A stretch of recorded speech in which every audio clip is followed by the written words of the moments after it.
Yo, yo, yo, yo, what is going on, guys? So it looks like we have our matchup for the week. It looks like the Philadelphia Eagles will be facing the New York Giants at home at the Link, 8:15 Saturday Eastern. Can't wait. It's going to be a lot of fun. Before we get into the business of that game, okay, because we're going to be talking about it all week anyway, got to go over the Giants-Vikings game. Got to go over it because I think it's very important. I will be unbiased as possible because the Giants deserve a lot of credit for a lot of things this year, okay? We'll talk about the Eagles. We'll talk about the matchup between these two teams, okay? And telling you, things are already being said about this Eagles team. This team going into the playoffs and what the Eagles are going to look like and all that stuff. That's what's being said right now. But let's talk about this matchup, Giants-Vikings. Let's get into it. Let's go. Because I've seen enough horror movies to know any weirdo wearing a mask is never friendly.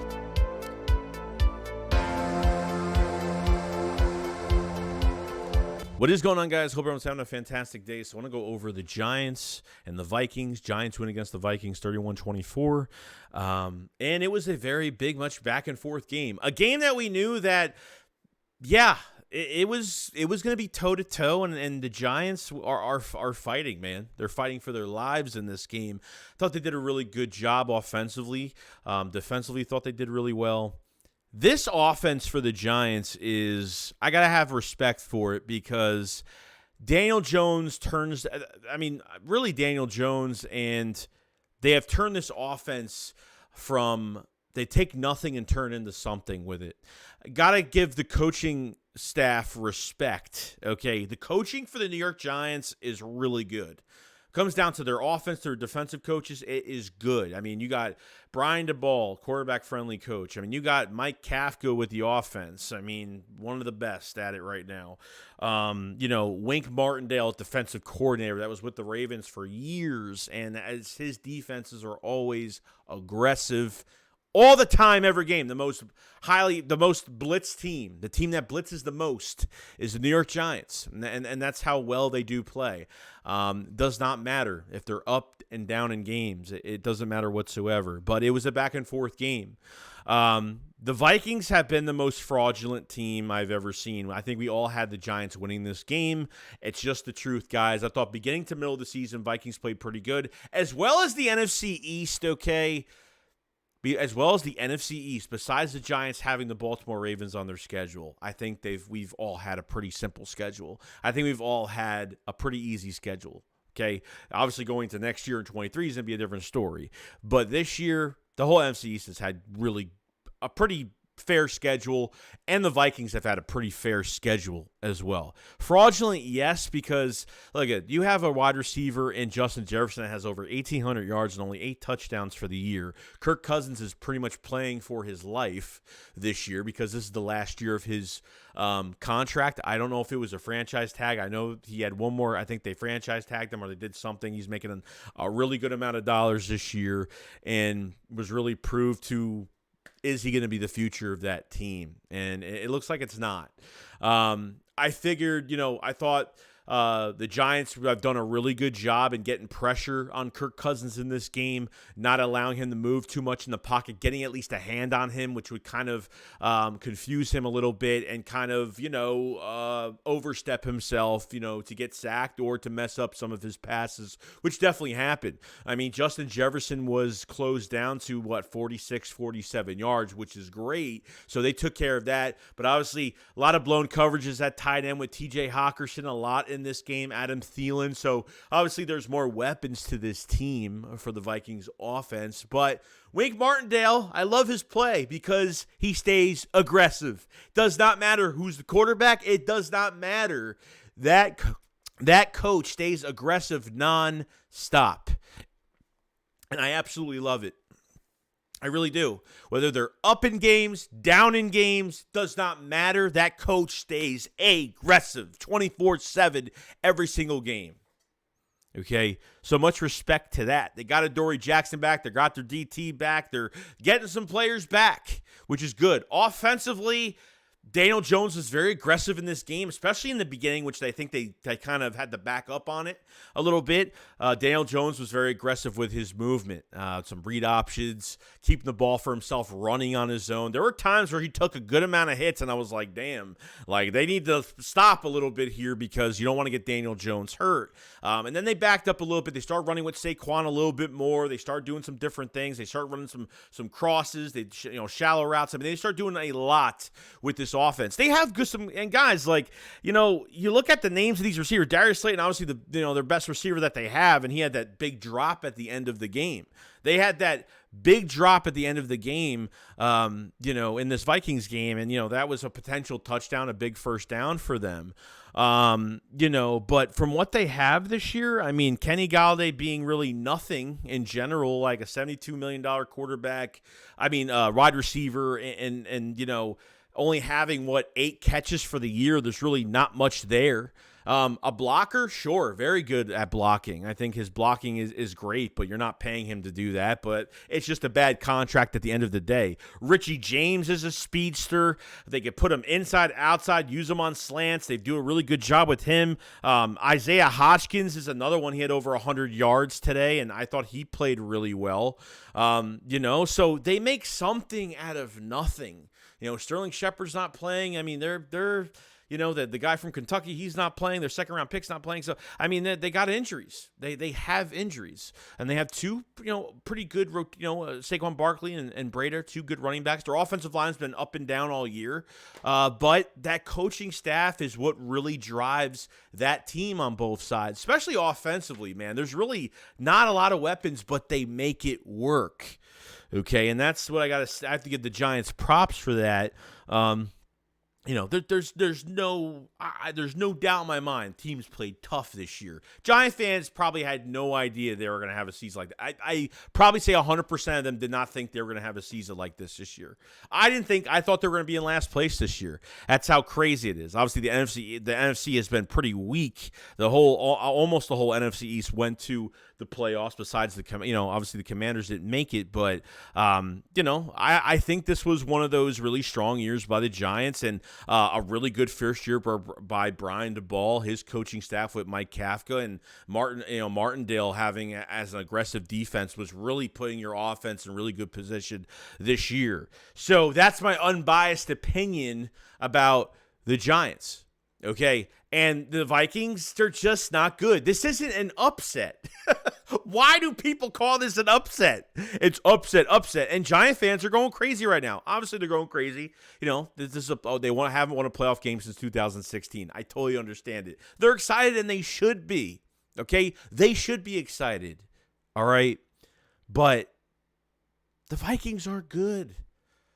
And look, I don't care what you face in the playoffs. Like, a playoff win is a playoff win. Like I said, congratulations to the Giants for winning that game. There's no doubt. I don't take anything from them. But because they overhyped the Vikings because of their record, I just don't see it, man. This isn't oh my God, I can't believe they beat them. Like, we all knew, at least for what was said, okay, at least for what I thought, they were going to go toe-to-toe with the Vikings, no problem. And they were going to play tougher this game, and they did. They totally did. Thought the pressure was getting to Kirk Cousins, and they were really messing a lot of things up. And honestly, Daniel Jones is working with guys that are coached really well and players that, they're kind of where he's working with the back end of his roster right now with these wide receivers. Besides Slayton and Golladay, I mean, everyone else is like, they just have a lot of starring experience, and there are guys that really want to make a name for themselves, and you take advantage of those situations. Those players take advantage, and you have a good coaching staff behind that. It could be very dangerous. But how long will that last? The Vikings defense, God, it was bad.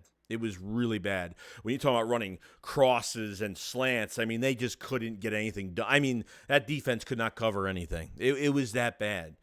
But facing a better defense this week against the Philadelphia Eagles, and like I said, the only way the Eagles get beat this Saturday, I think if they lose Saturday, it's a huge choke job. I think this is the perfect game for the Eagles to knock rust off. I'm hoping there's really not any rust. But the past few weeks have been embarrassing. Obviously, we didn't have our starting quarterback for 2 games. Yes. And Giant fans are starting to rejoice a little bit. They're starting to get all ramped up, and they are thinking what they saw from the Eagles last week, the last week of the regular season, is what Eagles team they're going to see in the playoffs. They are gladly mistaken on that, because Giant fans are going to look at it and say, oh, the Eagles played backups. They didn't get anything done. Number one, the Eagles played their basic plays. They took the read option away from Jalen Hurts. They literally took away the playbook from Jalen Hurts. They rolled Jalen Hurts out to the right every single time. They didn't want Jalen Hurts to run whatsoever. And the Giants took advantage of that and started blitzing more. Obviously, if the Giants know the Eagles aren't going to run with Jalen Hurts, they're going to attack more, and Martindale took advantage of it. And yes, the one issue I had in that game was there wasn't enough protection for Jalen Hurts. It kind of made me angry. Yes, our right tackle was not playing in that game, but he will be back this Saturday. No doubt about it. Okay, you took away Jalen Hurts' legs. The coaches took away his legs for that game. Any smart, intelligent fan would know that, but that's just what it is. Okay, the press conference was said that, Hurts pushed the play to that Giants game, the last regular season game. He pushed the coaching staff to play, but they limited him to get anything done.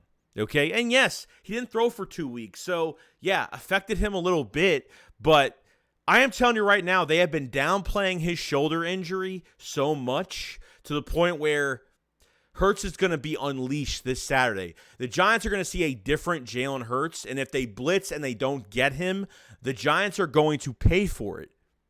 Okay? You were dealing with Justin Jefferson that they pretty much locked up for 46, 47 yards. Adam Thielen's getting up there in age. He's got reliable hands. He's okay. He's good. I think he's a good number 2. But it is nothing compared to A.J. Brown, Devontae Smith. And they already had enough trouble with T.J. Hawkinson in that game. Dallas Goedert is way better. Way better. Okay? So they could double on A.J. They could double on Devontae Smith. Like I said, the Eagles will beat themselves in this game. That's the only way I see them really causing any damage within themselves. Penalties, bad play calling, and not protecting your quarterback. It's really all I could see it as of right now. Defensively is where I'm kind of worried a little bit more, because Daniel Jones runs very well.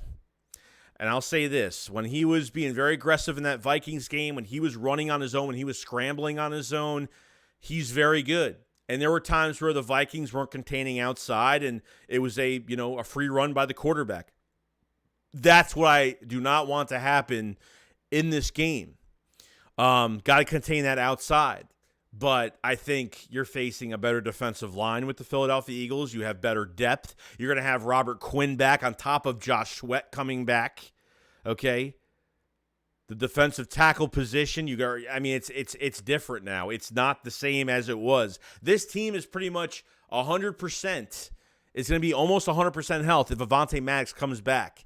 And I don't know. There has been rumors of Avonte Maddox returning, praising him for returning this week. It could happen. I don't know. I have no issue putting Chauncey Gardner-Johnson at the nickel spot. I have no issue with it. But the only thing I do worry about going to this game this week is the coaching staff. I think when you talk about our players, I do not question any of our players. I think this is one of the best rosters in football today. One of the best rosters. But when it comes down to the coaching, worries me a little bit. Jonathan Gannon not being too aggressive enough. Worries me a little bit. The rumor is, okay, and I don't know if this is true, that the Philadelphia Eagles have been dumbing down this offense and defense the past couple weeks, not showing too much, running a lot of basic stuff defensively and offensively to not show so much to the league. So when the time we get to the playoffs, a lot more can be unveiled with this playbook. And I could probably believe some of it, not 100% of it, but I do believe that they weren't showing as much as they wanted to. Okay? But the Eagles needed this bye week. The Eagles needed it desperately because if they played this past weekend, they wouldn't have had the right tackle in Lane Johnson. They wouldn't have had Avonte Maddox back. So who knows what would have happened. But the Giant fans are sitting at the stadium in Minnesota, and they're saying, F the Eagles, we're coming for you. They have no idea what's going to happen. They really don't. Because I'm telling you, like, there's some people that don't really look at these games and say, oh, this is why the Eagles lost, or, oh, this is why the Giants had their backups in, okay? You're going to find out why the Eagles didn't play at 100% capability that last regular season game. You're going to find that out soon enough. And I'm telling you right now, Eagles choked that game on Saturday. It's a huge choke job. Especially, I'm not saying the Giants are pushovers. The Giants are not pushovers, guys. Like, I'm not saying this is an easy win. I'm not saying that I think this is the best matchup for the Philadelphia Eagles for advancement. That's just the truth. Okay, I think this is the perfect game for them to be at home. Obviously, the Giants have a lot more to worry about than what they faced against the Vikings defensively. Okay, and if they're on defense, they have to worry about a lot of players. Kirk Cousins can't move. Kirk Cousins can't scramble. That's just the truth to it all. You are facing a dynamic offense, okay? The offense goes through A.J. Brown, Devontae Smith. That's just the truth to it. So I don't blame this team for coming out and passing as much as they do because that's what Nick has said about this offense. They didn't say it goes through Miles Sanders. It goes through those two wide receivers and Dallas Goedert. Okay? Miles Sanders is just a luxury for us. So it's really up to the Eagles to get this done. Giants fans want some? They're going to get it this Saturday. Which Eagles team am I going to see Saturday? That's what I'm questioning myself. What team am I going to see? A team that is on target, disciplined, and aggressive from play one to the last play of the game? Or am I going to see a team that is going to claw their way up in that second half? They're going to play down to the competition, and that's what I don't want. Yeah, I don't care if the Eagles are 7.5 favorites to win this game. That does not matter to me because if the Eagles advance this divisional game, they get to the NFC Championship game, I'm telling you right now, they will be underdogs in that game. Depending on what the Eagles do in this Giants game, we're just going to have to find out. I don't think the shoulder is as bad with Jalen Hurts as everyone says it is. I think they're trying to talk it up too much so teams are like, oh, and start changing what they should do to the Eagles because his shoulder is messed up. Okay? Whatever it is, I just don't believe it as much. We're going to find out next week or this week how much Jalen Hurts works with that first-team offense. A lot of specific work with Jalen Hurts with the quarterbacks this week. Didn't work with the first team. Missed the first day of throwing. Second day he started throwing. But not working with the first team yet. So because of this bye week, there's nothing to panic about. The Eagles could do whatever they want. Okay, now it's not. Now it's technically another week. This is where they're going to start to prepare for the Giants for the third time and get this whole thing done. Yes, Gannon worries me. Yes, Steichen, of course, worries me. Have more faith in the offense because I feel like Hurts will go to the sideline and really speak his mind on what they should do and give feedback to Steichen to change things up. Defensively, I don't know what we're going to see from this defense. I don't. You have every opportunity to win this game Saturday. Every opportunity to get it done. Like I said, Giants aren't pushovers. They're a tough team. They're tough. And they will take advantage of the situation. If this defense gets real soft, they will get yards on us easily. Soft zone coverage will score on us easily. They're not playing man-to-man with the receivers they have. I don't know what to tell you. Not the best offensive line. Pass rush should be fantastic. You got your full strength at defensive line right now. And I don't think they have the right guys defensively to cover our wide receivers. Our wide receivers do not. They match well. They match very well, way over from what they have at cornerback. I don't care if Adoree Jackson's back. I don't care. Okay? But I'm not going to be cocky about it because I'm going to be realistic, guys. The coaching staff is the basic reason they designate how this team plays. And it's the crappy part about it. I've never complained so much for a 14-win team ever. Okay? Ever. And now it's the playoffs. Like, that 14-win stat don't matter. Does not matter at all. It's a clean slate for every team. I want to see aggressiveness. That's all I want to see. On both sides. You know? And you're going to find out come this Saturday. Jalen Hurts is going to be unleashed. Miles Sanders will be unleashed. This offense is going to be in gear. And I'm very excited about it. So like I said, not saying that the Giants are pushovers or nothing like that, because they have played a tough game. Like, they feel like, you know, they're going to be comfortable going into this game. They're going to feel like, oh, we beat them once already. We beat them. You know, we had our backups in. They might think this is going to be an easy win. They might think that, oh, you know, Jalen Hurts is hurt. You know, his shoulder's not good. We did a good job against them last time. I think we'll be fine. Let's beat them in their house.